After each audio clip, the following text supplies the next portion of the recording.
Have you ever walked into a room and felt like something was off? Like the air around you shifted, but you couldn't quite put your finger on why? Maybe it wasn't the people in the room. Maybe it wasn't even the conversation. Maybe, just maybe, it was you. What if I told you there's one thing you could do, just once, that could change how people see you, interact with you, and ultimately treat you? Sounds crazy, right? But stick with me for a moment, because this isn't some self-help gimmick or quick-fix trick. This is rooted in the profound insights of Carl Jung, one of the most influential thinkers in psychology. Before we dive deeper, take a second to think about where you are right now. Are you sitting at home on your couch scrolling through YouTube? Or maybe you're commuting, headphones in, trying to make sense of the chaos around you? Wherever you are, what time is it for you? Morning coffee hours? Late night thoughts keeping you up? Drop a comment and let me know, because this isn't just about me sharing an idea, it's about connecting with you. Let me start with a story. A few months ago, I was at a small networking event, a casual gathering really, nothing too formal. You know those kinds of events where everyone seems friendly enough, but no one really stands out? Well, there was this guy named Alex. He wasn't loud or particularly charismatic. He didn't dominate conversations or crack jokes to get attention. Yet, when he spoke, people listened. When he asked questions, they leaned in. And when he left the room, even briefly, you could feel his absence. It wasn't magic. It wasn't luck. There was something else going on here. What Alex had tapped into, a skill, really, wasn't taught in any seminar or workshop. It wasn't handed down from some guru. It stemmed from understanding himself deeply, which allowed him to show up differently in every interaction. This ties directly back to Carl Jung's work, especially his concept of individuation, the lifelong process of becoming who you truly are. Individuation isn't about changing yourself to fit someone else's mold. It's about peeling away layers of societal expectations, fears, and insecurities until you uncover the authentic core beneath. Now, let's bring this closer to home. Think about the last time you met someone new. Did you immediately try to impress them? Maybe you exaggerated your accomplishments or laughed a little too hard at their jokes. Or perhaps you found yourself shrinking, unsure of what to say, worried about being judged. Both reactions come from the same place, a lack of inner alignment. We either overcompensate or underplay because we haven't fully embraced who we are. Jung believed that our behavior toward others often mirrors our relationship with ourselves. If you're constantly seeking validation externally, chances are you're not giving yourself the acknowledgement you crave internally. On the flip side, if you're confident in your own skin, not arrogant, but grounded, you naturally command respect without having to demand it. People can sense authenticity. They may not be able to articulate why, but they'll respond to it instinctively. Let me give you another example. Imagine two co-workers presenting ideas during a team meeting. The first co-worker speaks confidently, making eye contact, using clear language, and offering well-thought-out points. The second co-worker stumbles over words, avoids eye contact, and apologizes unnecessarily before sharing their thoughts. Who do you think gets taken more seriously? Now, here's the kicker. Both might have equally good ideas. But presentation matters. Not just how you physically present yourself, but how you emotionally and mentally present yourself. Confidence doesn't mean perfection. It means embracing imperfection while still showing up fully. This brings us back to the question, what's the one thing you can do to shift how people perceive you? Here's the answer, and it's simpler than you might expect. Stop trying so hard to control how others see you. Yes, you heard that right.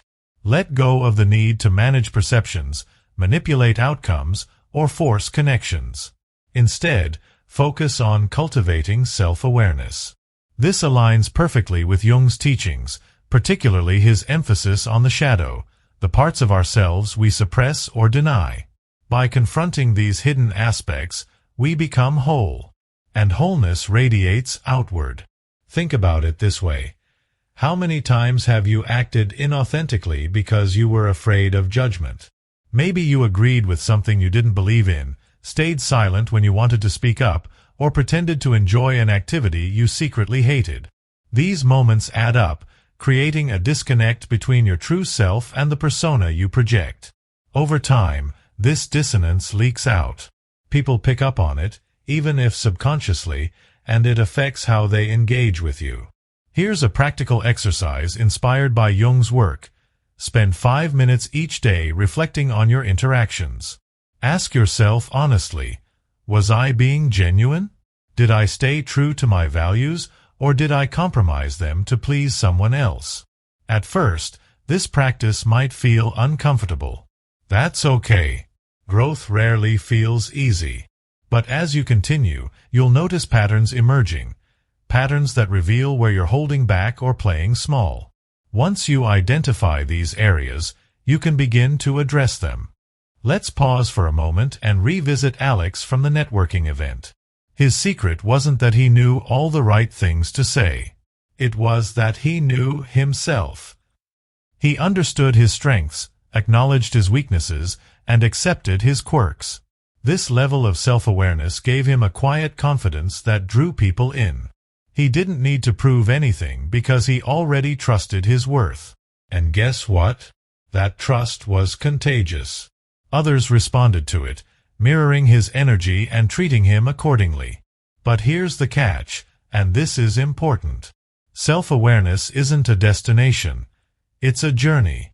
Even Jung himself spent decades exploring the depths of the human psyche, and he never claimed to have all the answers. So don't expect overnight transformation. Be patient with yourself. Celebrate small victories along the way. Each step forward is progress, no matter how incremental it feels. Now, let's zoom out for a broader perspective. Consider the relationships in your life: family, friends, colleagues, acquaintances. Do you find yourself repeating the same dynamics over and over again? Perhaps you always end up feeling drained after talking to a certain person, or maybe you struggle to set boundaries with someone else. These recurring themes often point to unresolved internal conflicts. According to Jung, external challenges reflect internal struggles. In other words, the people and situations that trigger you most are often mirrors reflecting parts of yourself you haven't yet integrated. Take a moment to reflect on this. Is there someone in your life who consistently pushes your buttons? Instead of blaming them, ask yourself, what does this person represent? What qualities do they embody that I admire or despise in myself?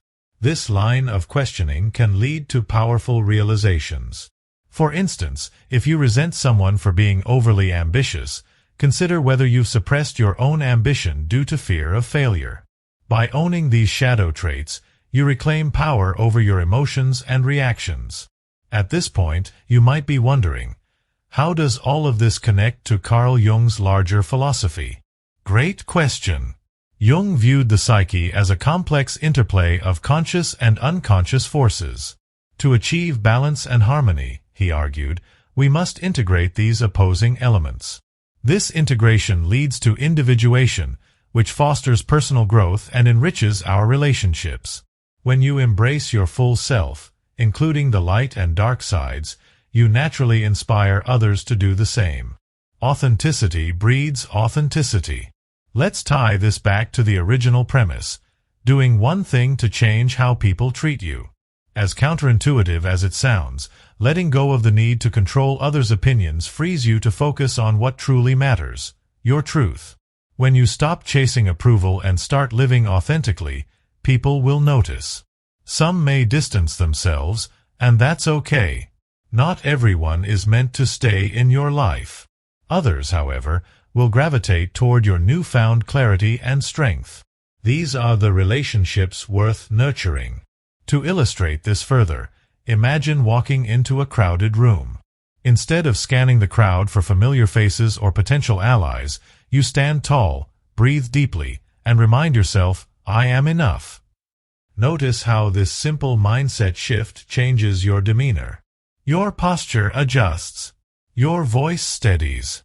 Your energy shifts from defensive to open. And guess what happens next? People respond differently. They mirror your calm confidence, creating a positive feedback loop. Of course, none of this happens automatically. It requires consistent effort and a willingness to confront uncomfortable truths. But the payoff is immense. Over time, you'll notice subtle yet significant changes in how people interact with you.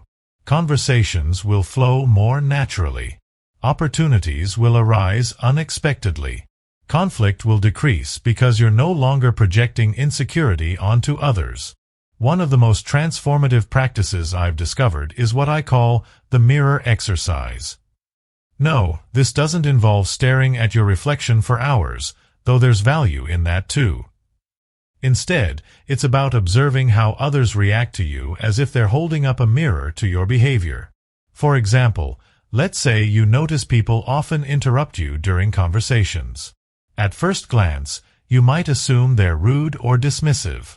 But instead of jumping to conclusions, ask yourself, could my energy be inviting interruptions? Am I speaking hesitantly, trailing off, or avoiding eye contact? This kind of introspection flips the script.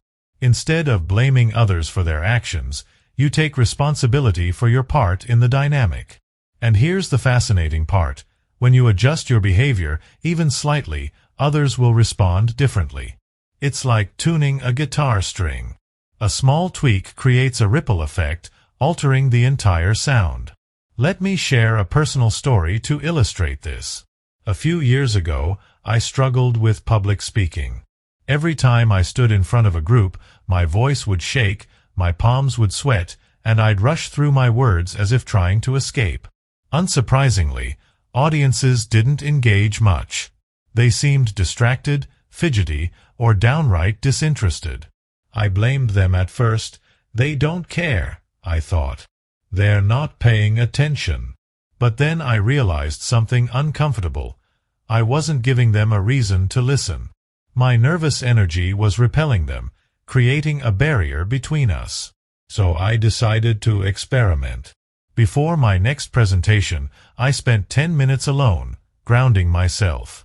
I focused on my breathing, visualized the room, and reminded myself of one key truth: I am worthy of being heard. When I stepped onto the stage, I moved more deliberately. I made eye contact. I paused between sentences, letting my words land. The difference was astonishing. People leaned forward. They nodded. They asked thoughtful questions afterward. What changed? Not them, it was me. By shifting my internal state, I transformed the external experience. Now, this brings us to another cornerstone of Carl Jung's philosophy, the collective unconscious. Jung proposed that beneath our individual psyches lies a shared reservoir of archetypes, universal symbols and patterns that shape human behavior. These archetypes influence everything from our dreams to our relationships. Recognizing them can help us navigate life with greater clarity and purpose. Consider the archetype of the hero, for instance. This figure represents courage, determination, and the willingness to face challenges head-on. Many of us embody aspects of the hero without realizing it. Think about times when you've pushed past fear to pursue a goal, whether it was asking for a promotion, starting a business, or simply speaking your truth in a difficult conversation. Tapping into this archetype strengthens your resolve and inspires those around you. But here's the catch: not all archetypes are positive. Take the shadow, for example. This archetype encompasses the parts of ourselves we reject or deny: anger, jealousy, insecurity, shame. While these traits may feel uncomfortable, they hold immense power. Ignoring them only amplifies their influence, often manifesting as self-sabotage or projection onto others. Embracing your shadow, however, allows you to reclaim its energy and redirect it toward constructive ends. Let me give you a real-world example. Sarah, a close friend of mine, used to struggle with feelings of inadequacy. She constantly compared herself to others, berated herself for minor mistakes, and avoided taking risks for fear of failure. Sound familiar? One day, she decided to confront her inner critic, the voice whispering, "You're not good enough." Instead of fighting it, she acknowledged its presence. She wrote down her fears, explored their origins, and gradually reframed them. Over time, she transformed her self-doubt into fuel for growth. Today, she runs a successful non-profit organization, empowering women to overcome similar struggles.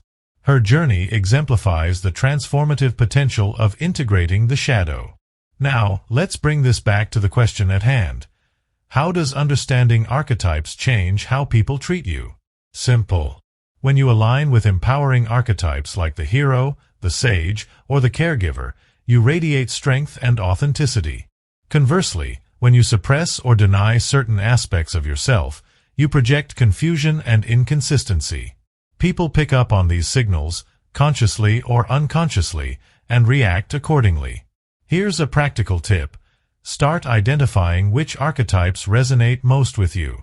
Are you naturally drawn to leadership roles, embodying the qualities of the ruler? Or do you thrive in creative pursuits, channeling the magician's innovative spirit?